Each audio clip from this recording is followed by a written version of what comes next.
Fala galera, tudo tranquilo? Vamos continuar nossos estudos sobre fontes energéticas. Agora a gente vai falar um pouquinho sobre a matriz energética, né? E fazer um comparativo entre a matriz energética brasileira e a matriz energética mundial. Bacana? Então vamos começar a falar sobre o que é matriz energética. Isso aí de uma forma bem tranquila, bem didática, bem simples, né? Eu quero que você entenda que quando a gente fala de matriz energética, é o conjunto, né, de fontes de energia que um país prioriza de acordo com a disponibilidade de recursos e, ao mesmo tempo, a viabilidade econômica, né, no processo de prospecção, né, no processo de exploração, de utilização desses recursos energéticos. Então, nós temos aquela prioridade.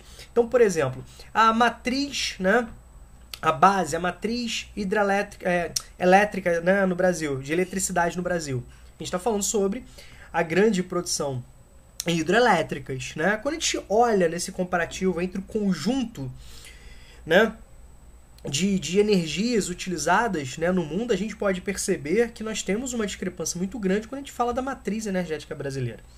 E a grande discrepância é a maior e a menor utilização de combustíveis fósseis, a maior e a menor utilização de fontes, né, de recursos renováveis. É o que grita, né, pra gente. A gente pega aqui, ó, a matriz energética mundial. Se a gente só somar aqui, o carvão mineral, né, é muito mais presente no espaço geográfico mundial, com maior possibilidade de tempos de exploração quando a gente fala sobre o petróleo, né, e consequentemente os seus derivados, né? A gente precisa analisar e discutir algumas situações, tá? O motor da primeira revolução industrial, então é sempre bom botar aqui, vamos botar aqui, ó, primeira, né? Primeira RI, primeira revolução industrial. Quando a gente fala, né, do carvão, né, da energia a vapor, a gente precisa analisar alguns aspectos, né? Alguns aspectos assim são questões extremamente importantes, né? Quando a gente fala de carvão, o país que mais detém reservas é a China, tá? Segundo, né, estudos, destaquei para vocês nos vídeos anteriores, a China, ela é, de fato, né, o país que mais possui reservas de carvão. É uma possibilidade de exploração em torno de 400 anos, olha só que loucura, né? Então a gente tem aí uma substituição imediata do petróleo para a questão, né, para algumas funções aí energéticas de eletricidade, é a questão do carvão, tá? E a gente pegar e tabular, né, os maiores consumidores, né, quem que nós temos? China, né? Além da China, nós temos a Índia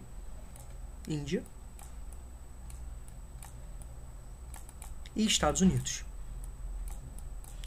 São os maiores consumidores de carvão. Vocês repararam que a gente está falando sobre os 3 maiores países em população do mundo?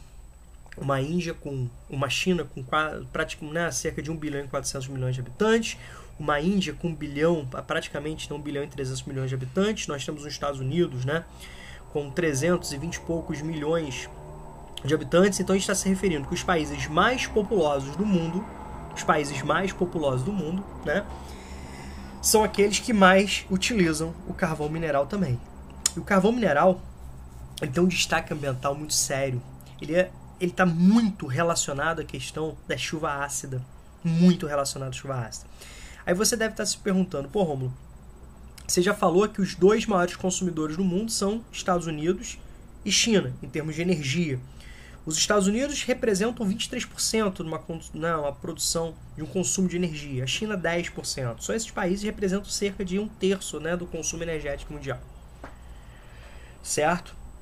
Então você pode entender a gravidade ambiental que nós estamos vivendo. Tá? Beleza? Aí você deve estar perguntando, peraí, Romulo, só um instantinho. A base energética desses países é a mesma? Não. A China e a Índia, a base energética ainda é o carvão mineral. Principalmente para a produção de energia. Tá? A gente está falando de termoelétricas, utilizando como fonte de calor carvão mineral. Certo? Legal? Outro aspecto que eu quero que você entenda são as mudanças. A China tem reservas para uma utilização em torno de 400 anos. Então quer dizer que a China vai continuar? Não, não vai. Sabe por que não vai? Porque a China está num pré-colapso ambiental. Historicamente, os mais sujos no mundo hoje são os Estados Unidos. Historicamente. Atualmente é a China. Então a China vive numa situação de pré-colapso ambiental, ou seja, várias cidades vivem numa situação assim de sujeira absurda.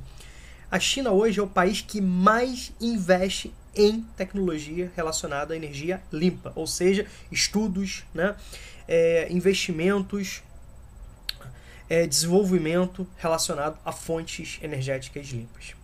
A China necessita disso, por critérios ambientais, por critérios econômicos, por critérios políticos e até mesmo dentro de uma publicidade, né, internacional. Então a China está, de fato, né, numa situação de fortes, né, de fortes transformações aí. Então a China se destaca, certo?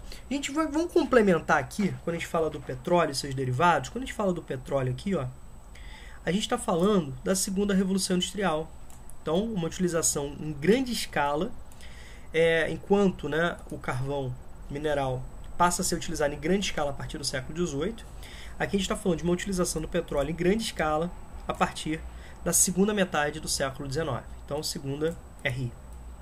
Tá legal?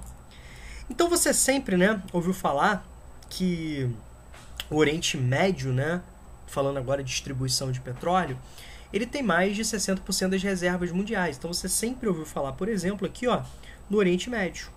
Oriente Médio.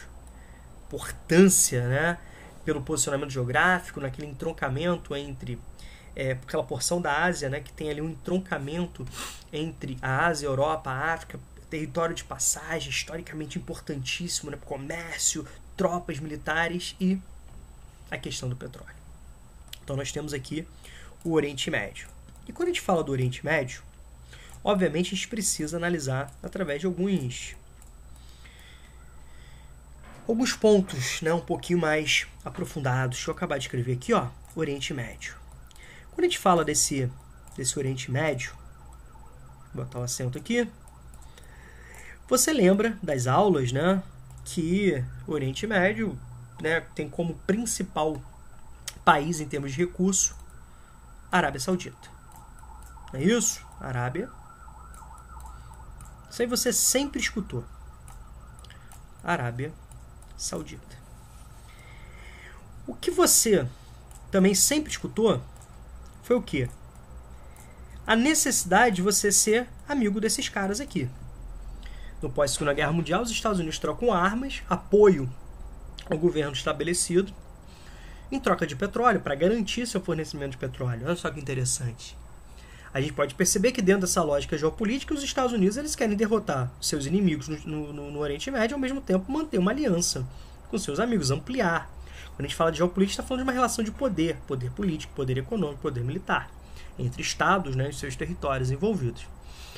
Então a gente pode perceber isso, né? Então a Síria, o Irã, são as duas principais pedras no sapato dos Estados Unidos. Você lembra da outra aula que os Estados Unidos eles têm desses 23% de consumo energético mundial, cerca de 70%, 17% vai para a questão do transporte. Então você pode entender por que eles são os loucos do petróleo.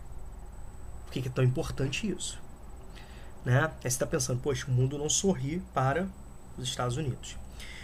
O problema, né, que nós temos a partir de 1960, a criação da OPEP. Em 1960, nós temos a criação da OPEP. Romulo, o que é a OPEP mesmo?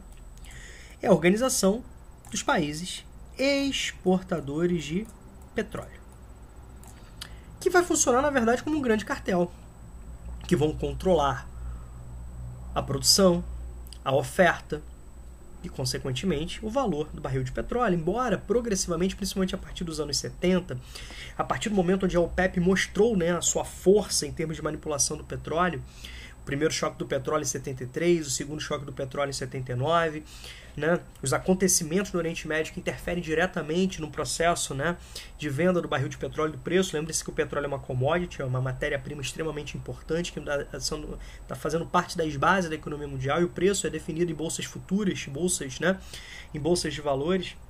e, consequentemente, o barril do petróleo vai flutuando de acordo com o momento histórico, com a oferta, a procura e também com problemáticas geopolíticas. E o Oriente Médio é um barril de pólvora.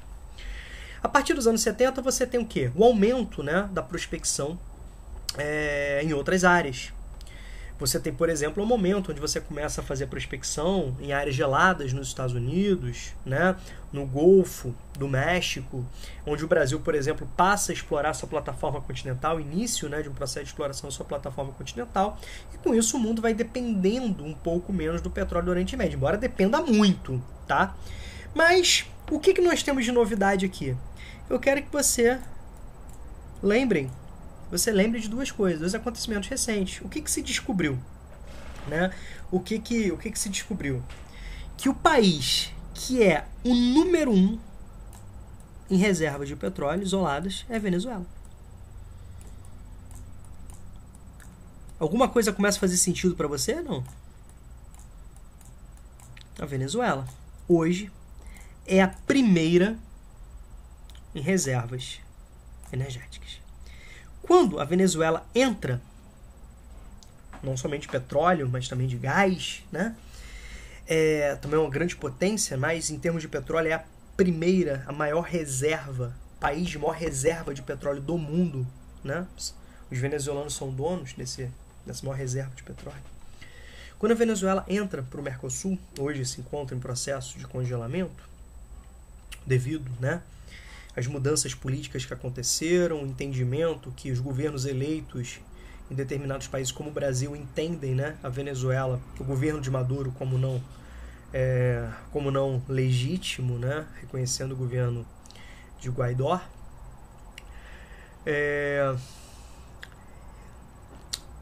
O Mercosul se torna o primeiro bloco econômico autossuficiente em recursos energéticos. Isso não é pouca coisa não, isso é muita coisa. Muita coisa, muita coisa. Isso é muita coisa. Você deve estar entendendo também que a vida não está sendo muito justa para os Estados Unidos, né? Ou seja, caraca, petróleo na Venezuela, pô, os caras não gostam, né? Tem uma política rival, uma política externa rival, não aceitam o meu imperialismo, né? Criticam minha dominação mundial, os caras se colocam, né, como meus rivais. Os caras têm a maior reserva de petróleo do mundo. E outra coisa, eu compro petróleo pra caramba da Venezuela. Então, já que isso eu não consigo mudar, a parte geológica, eu vou tentar mudar a parte política. Então, cara, eu vou derrubar o governo. E eu vou colocar ali um governo aliado, né? Vou tentar derrubar pela questão econômica, embargo econômico, barreiras, né, econômicas. Há um processo de embargo muito forte, né, que envolve uma série de países, né, aliados dos Estados Unidos, e ao mesmo tempo você dificulta a entrada, até mesmo impede a entrada de víveres, remédios, né? Mas isso mata as pessoas, mas não importa, a gente precisa derrubar esse governo para a gente estabelecer um governo aliado aos nossos interesses, né? Alinhados geopoliticamente a gente, né? Interessantíssimo, né, esse aspecto, né? Assim, eu acho que é extremamente importante, né, a gente analisar esse aspecto. Um outro ponto que eu quero chamar a atenção para vocês é o seguinte: os Estados Unidos, recentemente, a gente está falando 2014, 2015, vou botar aqui, ó, eles se apresentam como os maiores, sinalzinho de mais, maior produtor. Olha a informação que eu vou te dar, tá? Vou contrariar tudo que você acreditava e você nunca marcaria isso, né? E questões já cobraram isso, inclusive a FUVEST. Ele vai ser o maior produtor, deixa eu aumentar aqui, ó. O maior produtor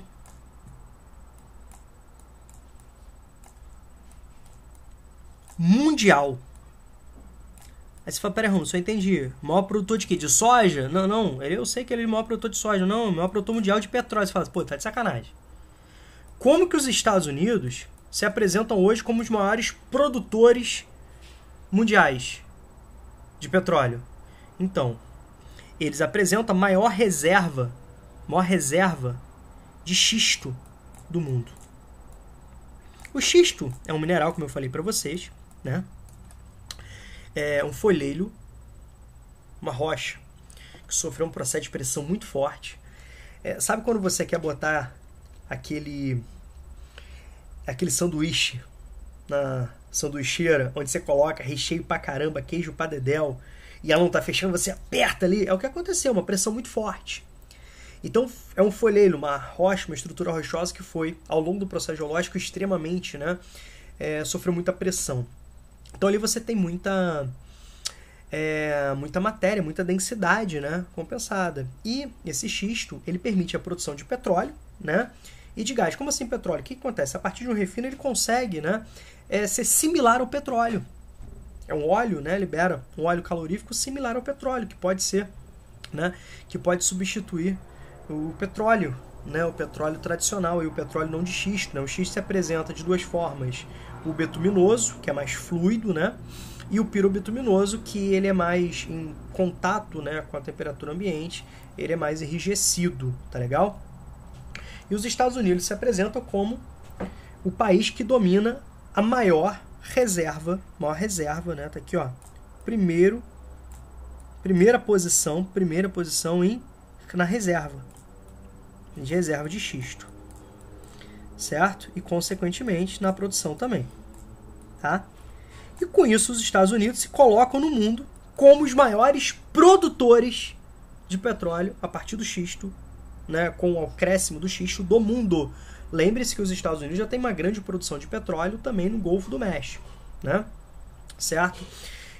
Com problemas seríssimos, né, de derramamento de petróleo recente, inclusive com a participação de uma empresa, a BP Petroleum, né, que cada 10, né, desastres ambientais aí com derramamento, 12, 13 ela tá junto. Cada 10 a 13 ela tá junto, só para você ter uma ideia, né? Ou seja, quase todos ela tá envolvida no meio, né?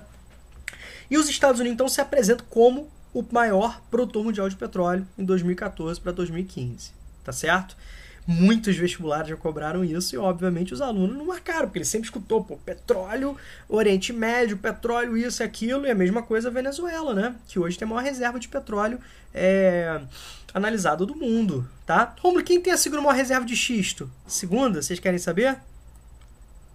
Segunda maior reserva de petróleo do mundo, de xisto do mundo, Prazer Brasil. Conhece? Beleza? Estou reparando como o Brasil tira onda em vários aspectos, né? Voltando um pouquinho a falar sobre o Brasil, o que a gente precisa lembrar também quando a gente fala aqui de Brasil? Quando a gente fala de Brasil, a gente precisa lembrar Brasil das reservas de pré-sal. Certo? Brasil, a gente precisa lembrar do pré-sal. O que acontece? O pré-sal que já vinha sendo estudado há alguns anos. Em 2006, 2007, 2008, o Brasil anuncia para o mundo que, de fato, ele possui na sua plataforma continental, ao longo de cerca de 400 km de extensão da sua costa, do Espírito Santo até Santa Catarina, com uma distância, né, de mais ou menos 200 km, olha que ele falou 200 km, né, então está dentro do mar territorial. O Brasil luta até hoje para que esse mar territorial, essa zona econômica exclusiva, possa avançar para ampliar, porque há uma possibilidade real de você ter petróleo em águas hoje consideradas internacionais. Então, essa convenção que garante o mar territorial de um país e consequentemente, a zona econômica exclusiva, o Brasil tenta ampliá-la, né? E um dos aspectos aí é a questão da possibilidade de ter petróleo. Então, você prospecta petróleo em alta profundidade, ultrapassando uma lâmina d'água de 2, 3 km, perfurando, né? Podendo chegar até 3 km, perfurando rochas de densidade diferente, de estruturas diferentes, né? Mais tantos quilômetros lá, podendo nesse total ultrapassar 5, 6 km, um custo, né, bem elevado sobre isso, mas que permite ao Brasil entrar para o seleto grupo, se tudo se confirmar, na pior das hipóteses, tudo se confirmar, o Brasil se apresenta aí entre os 10 maiores países em reserva de petróleo do mundo. O Brasil vai para um outro patamar, podendo ocupar inclusive a 7ª, 8ª posição se algumas previsões se confirmarem, tá? E daí o interesse internacional e, obviamente, uma política neoliberal que o Brasil, né, ultraliberal que o Brasil atualmente, né, se encontra, já começa esse indicativo, né, de uma intensificação do processo de privatização do pré-sal a partir do Temer, que vai avançar sobre o governo atual, vendendo, né, essa riqueza importantíssima aí para grandes conglomerados, né, para grandes conglomerados mundiais. Tá legal? Então são aspectos assim importantíssimos que a gente precisa analisar. E quando a gente fala sobre as problemáticas ambientais do petróleo, não é somente a queima, né, de combustível fóssil, com a emissão de gases poluentes, mas também está falando sobre derramamentos, né, navios petroleiros, né, com cascos perfurados, vazamentos. Olha os recentes vazamentos que nós tivemos, né, que atingiram o litoral brasileiro, sobretudo, primeiramente, de uma forma mais intensa, o litoral nordestino, que até hoje, né, isso foi abafado, não foi explicado, beleza? Muitas fake news, né, foram faladas aí também, mas até hoje você não tem uma confirmação, um estudo de fato, né, que determine de onde que veio essa quantidade absurda de petróleo que veio trazer prejuízos, né, ambientais, sociais e econômicos assim gritantes, né? A gente não pode deixar de falar. E quando a gente fala também, né, sobre a questão, né, do petróleo, a gente precisa lembrar também, eu citei isso no outro vídeo, o petróleo não é utilizado apenas, né, para a questão energética. Eu disse para vocês que mais de 220 itens industriais podem ser produzidos através do petróleo, uma coisa assim muito, muito, muito significativa, tá? Um outro ponto, né, como a gente está falando de problemas ambientais, quando a gente fala do xisto aqui, a gente está falando da poluição, da forte poluição na água. Então não é somente uma poluição atmosférica, é um combustível fóssil extremamente poluente, é o xisto. Tá? Muito poluente, muito, muito, muito poluente. Setinha para cima, muito poluente, tá? Muito poluente. Inclusive é poluente não somente da atmosfera, tá? Olha só, outro detalhezinho aí que você pode fazer pegadinha de prova. Não somente, né, poluente da atmosfera, mas também da água. Você já deve ter visto episódios dos Simpsons, alguns, sei lá, alguns desenhos animados e até mesmo, né, imagens na internet. Na imagem da internet tem muito que pessoas botando fogo em torneira, né? Nos Simpsons tem um episódio lá onde a menina tá tomando banho, o cabelo sai queimando, que é de fato, né, uma grande contaminação dos recursos hídricos que você pega fogo mesmo, né, pela presença de combustível fóssil. Pela presença desse combustível fóssil, então pega fogo. Então, de fato, você vê lá na internet, você pesquisa aí, você vai ver, né, na água assim, né, pegando fogo, né, em recursos hídricos assim, o fogo se alastrando, aquelas línguas de fogo, uma coisa assim muito significativa. Então, quando você tem, né, a transição do governo Obama para o governo Trump, vários aspectos ali a gente precisa gritar, né, porque assim, com o Obama, de uma forma geral, obviamente com vários questionamentos, né, tivemos um avanço, né, em termos comparativos de questões ambientais, né, empregos verdes, um aumento da fiscalização, uma legislação ambiental mais robusta, né, assinatura do Tratado de Paris. Quando o Trump assume, ele anuncia a saída dos Estados Unidos do Tratado de Paris. Isso é um golpe muito significativo, né, nas pretensões ambientais, na sustentabilidade, nas pretensões de tentar minimizar ao máximo a emissão de gases poluentes e, consequentemente, conter o aquecimento global do planeta e, no máximo, né, 2 graus como referência o mundo pré-industrial. Se nada for feito até 2100, a gente vai ultrapassar 4 graus, mole, tá? E o Tratado de Paris buscava, né, um entendimento de você chegar até no máximo 1,5 graus, né, que era a proposta. Então, além dos Estados Unidos pesarem na matemática, que eles são grandes poluidores, eles também pesam em termos geopolíticos, em termos de influência, porque ele pode ser, a saída dos Estados Unidos pode ser um péssimo exemplo e abrir a porteira para que outros países sigam esse caminho. Lembre-se que a gente está numa onda reacionária, né, que partidos, governos reacionários vencendo as eleições, e tudo isso compromete vários avanços, né, mundiais, inclusive na questão ambiental. Isso é importante, né, a gente analisar. A gente não pode deixar de lado. Não é pouca coisa isso aqui. Tá? É muita coisa isso aqui. Tá certo? Então, são aspectos importantes. Tá legal? Quando a gente fala do gás natural, vamos falar um pouquinho do gás natural. O gás natural é importante, né? Primeiro, que ele é, entre os combustíveis fósseis, o que menos polui. Tudo bem? Beleza? Então, quando a gente fala do combustível fóssil do gás, ele é o menos, né, poluente. Menos poluente. Entre os combustíveis fósseis, obviamente, e o mais barato. Certo? E, ao mesmo tempo, tem vantagens, né, que podem substituir o petróleo em várias atividades, entre elas na questão dos combustíveis. Certo? Na questão dos combustíveis. Legal? O problema... E o petróleo, o gás natural é muito mais democrático, né, a sua distribuição no espaço mundial, a gente está falando sobre distribuição, do que o petróleo. E, né, o país que mais detém reservas energéticas de gás natural é a Federação Russa. É a Rússia. Aí você vai relacionar isso aqui à moeda geopolítica que o governo Putin tem. O Putin utilizando, né, as suas estruturas, os gasodutos e oleodutos. Cara, o Putin, ele se coloca com uma moeda geopolítica absurda, né? Ameaça, a União Europeia tá fazendo isso, tá fazendo aquilo. Ah, é? Eu vou cortar o gás. Ah, é? Vou cortar o gás. Olha os recentes embrólios, né, com a Geórgia, com a Ucrânia, que saiu da CEI. Né, dentro desse avanço ocidental sobre antigas áreas de influência russa, já falando historicamente, né, certo? E, cara, a Rússia se contra-atacando, digamos assim, a partir da sua grande influência energética, certo? Fora isso, a Rússia tem uma grande, né, não é somente petróleo, gás, carvão, não é somente combustíveis fósseis.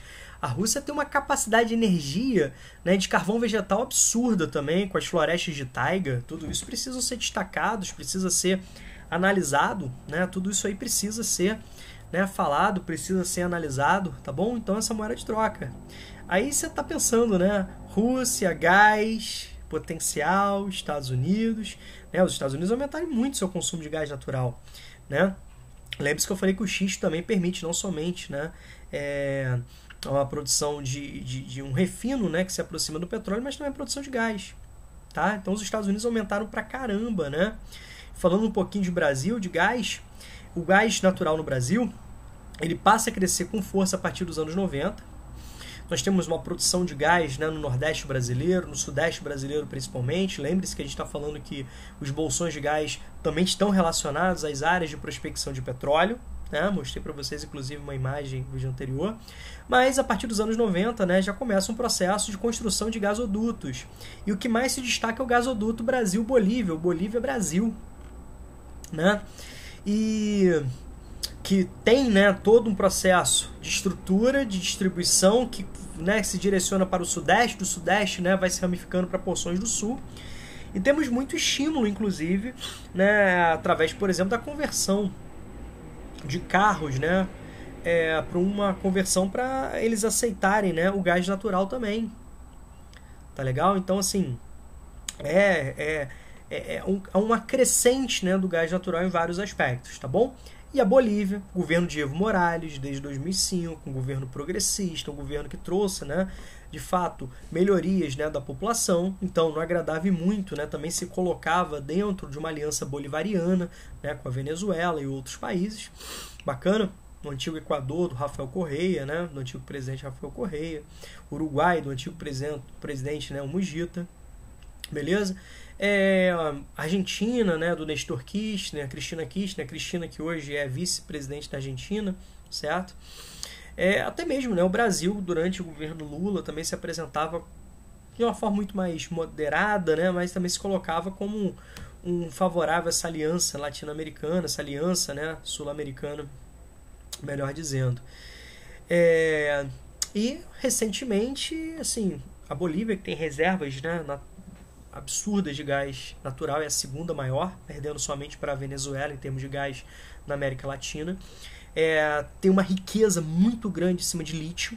A gente não está trabalhando com lítio aqui, mas é o motor, né, da terceira revolução industrial. A gente pode falar o lítio, certo? As baterias de celulares, as baterias de computador, as baterias de carros elétricos, a gente vai falar isso daqui a pouco, né? As baterias de íon lítio. As maiores reservas estão na Bolívia, de lítio. Grandes reservas na China também, né? O Brasil. Então você pode imaginar a importância também geoestratégica em termos energéticos da Bolívia. O que aconteceu com o presidente na Bolívia? Foi deposto por um golpe. O Evo Morales foi deposto. O presidente eleito tinha sido reeleito, né, com a continuidade aí do mandato. Ele sofre um golpe e é retirado do poder.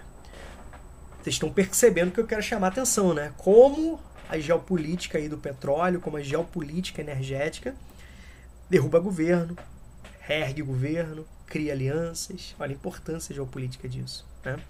Isso aí é extremamente importante, tá?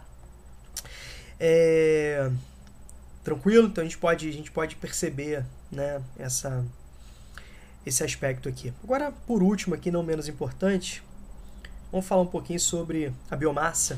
A biomassa que, de fato, né, poderia ser uma alternativa ao petróleo. Está dentro do grupo das energias renováveis.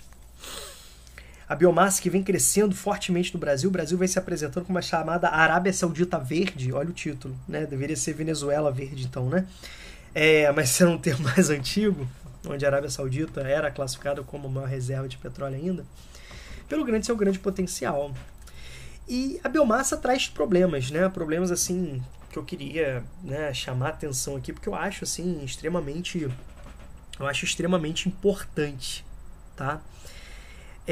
Quando a gente fala da questão da biomassa, a gente precisa entender que a biomassa apresenta riscos, né? Vou até colocar aqui para vocês, certo? Quando a gente fala aqui da biomassa, né, a gente está falando, por exemplo, do etanol. Eu já falei que no Brasil, né, a gente está relacionado à cana, nos Estados Unidos ao milho, na Europa, em porções da Europa, açúcar de beterraba. Gente, isso aqui é muito bacana, sabe por quê? Cara, isso trouxe o Bush no Brasil, por algumas oportunidades. O cara visitou um canavial no Brasil. Aí você fala, caraca, quem visita um canavial? Bush visitou. Ele queria entender essa capacidade produtiva do Brasil, né? O Brasil tem, obviamente, com relações históricas, a produção de cana, né? Só que a produtividade é muito maior. Por quê? Imagina aí na sua cabeça, uma plantação de milho. O que você aproveita dessa plantação de milho? O milho. Certo? Imagina agora uma plantação de beterraba em termos de área e em termos de produção. Agora você imagina a cana plantada, toda compacta, concentrada ali. E o que você aproveita da cana? Tudo. Até o bagaço, a palhagem, você aproveita para produzir energia, inclusive uma energia necessária para o beneficiamento e a produção de energia. Olha só que interessante. Então os caras vieram saber dessa tecnologia, né? Então vários acordos, né? Uma grande moeda de troca. O Brasil luta para que esse álcool, né? Combustível mudou até para etanol, para internacionalizar o nome, né? Que até então nos postos de combustível, pergunta aos pais de vocês, era álcool combustível que você vendia. O Brasil já vem desde o projeto Pro Álcool, desde 75, né, apresentando isso, mas assim, não havia um interesse mundial, como acontece hoje, pela questão do custo, da escassez, da possibilidade, né, real de escassez do petróleo, pela questão geopolítica, pelas questões ambientais, não tinha um ambiente favorável. Isso já começa a mudar, a gente pode perceber isso já nos anos 90, mas principalmente no século XXI isso já começa a mudar, né? A questão do etanol, que coloca o Brasil no outro patamar, né, de importância energética. E também a gente não pode esquecer nunca da questão do biodiesel, né, o biodiesel que pode ter como fonte aí vários, né, pode ter como fonte vários elementos, né, amendoim, dendê, mamona, né? Biodiesel, oleaginosas. O que acontece?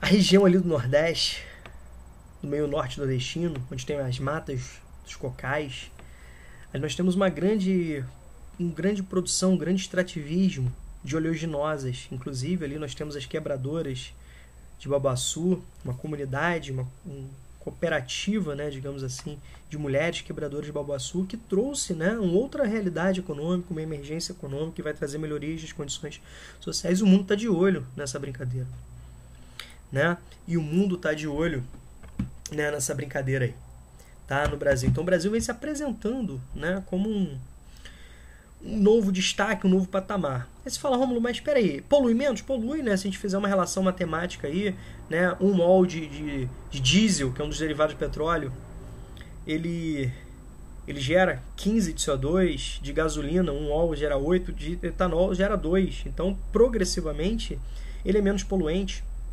né? Progressivamente, ele é menos poluente, tá? Comparativamente. Ele é renovável, né? Você ainda tem a lógica de sequestro de carbono ao longo do crescimento, né, das plantas, tá certo?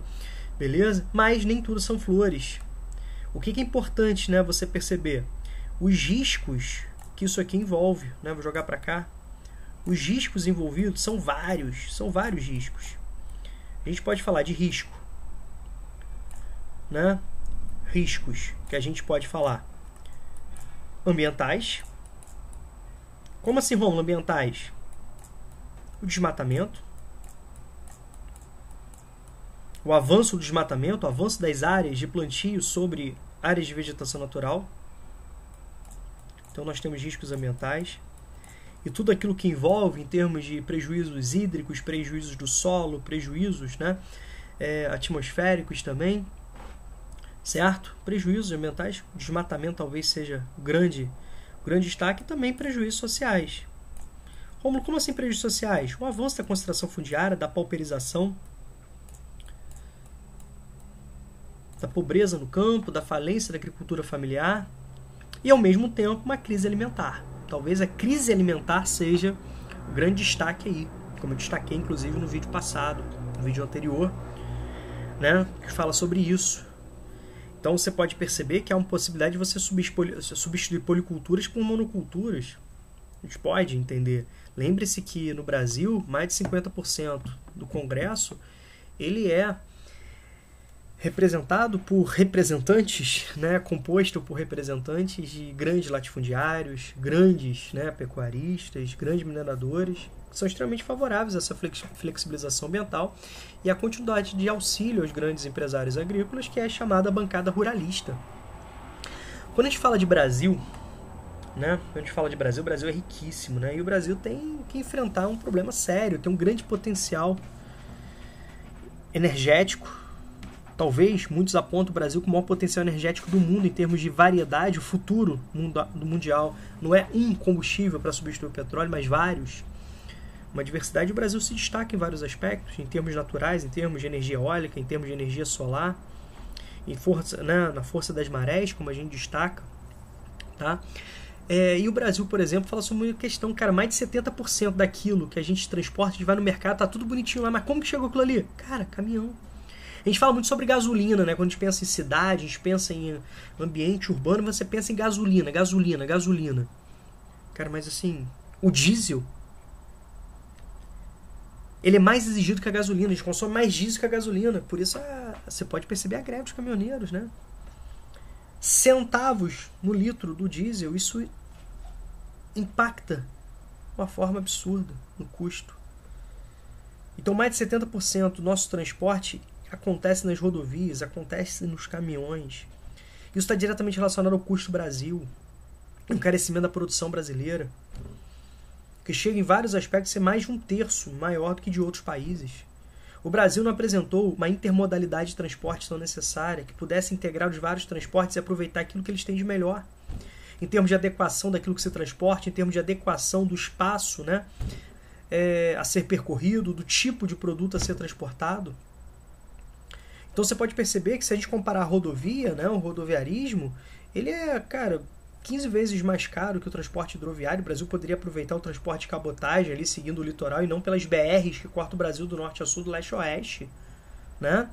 A gente poderia ter investido mais em ferrovias, que é 8 vezes mais barato do que as rodovias em termos de capacidade de transporte e capacidade e consumo energético, tá? Gente, quando a gente fala do urânio, tá aqui, ó, a gente precisa relacionar vários aspectos. Primeiro, que não é um combustível renovável. Ele garante uma grande massa, né, um quantitativo pequeno, né, de urânio, né, produz uma grandiosidade, né, absurda de energia. Isso tudo precisa ser colocado, né? E quando a gente fala da questão do urânio como produtor de energia, a gente precisa resgatar alguns aspectos. O lado positivo, o lado negativo. Primeiro, lado negativo. Cara, essa herança maldita da Guerra Fria, da Segunda Guerra Mundial, da Guerra Fria, a gente carrega até hoje. Que é justamente a utilização da energia nuclear para matar. Você tem que lembrar das bombas de Hiroshima e Nagasaki, 6 e 9 de agosto de 1945, quando os Estados Unidos lançaram essas bombas sobre as cidades japonesas. Uma demonstração clara de poder econômico, poder militar, sobre principalmente a União Soviética, naquele contexto que já começava, no final da Segunda Guerra Mundial, a apresentar essa rivalidade entre os então aliados Estados Unidos e União Soviética contra o nazifascismo, que mais tarde vai levar a um contexto de bipolaridade mundial, Estados Unidos e União Soviética, né, tendo um olhar diferenciado e propostas diferenciadas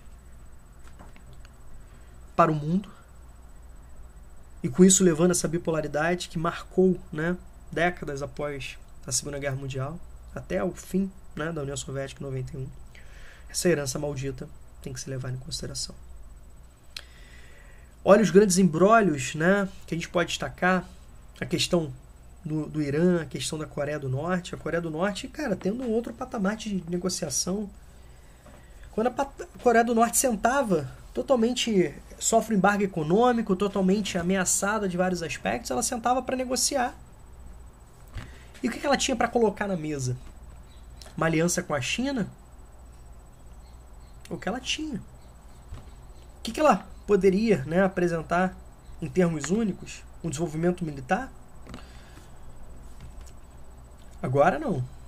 A partir do século XXI, a Coreia do Norte, né, decide, por estratégia, desenvolver seu programa nuclear, apresenta para o mundo que ela é uma potência nuclear bélica, somando com as várias outras, e também apresenta para o mundo que agora ela tem capacidade de ter a bomba e também de jogar a bomba, de atingir territórios distantes, inclusive atingir território dos Estados Unidos.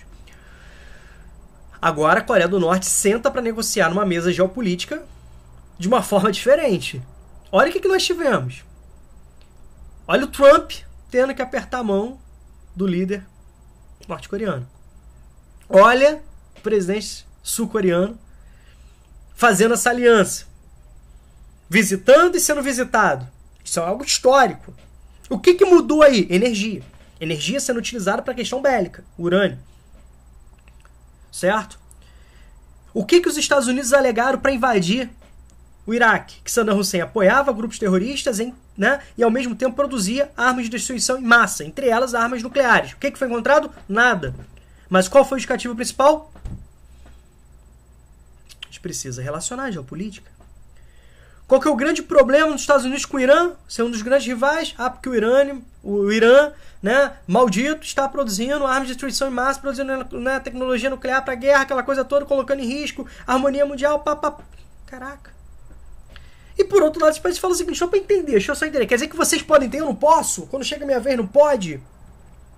É o que foi estabelecido no Clube da Bomba, né? O famoso Clube da Bomba.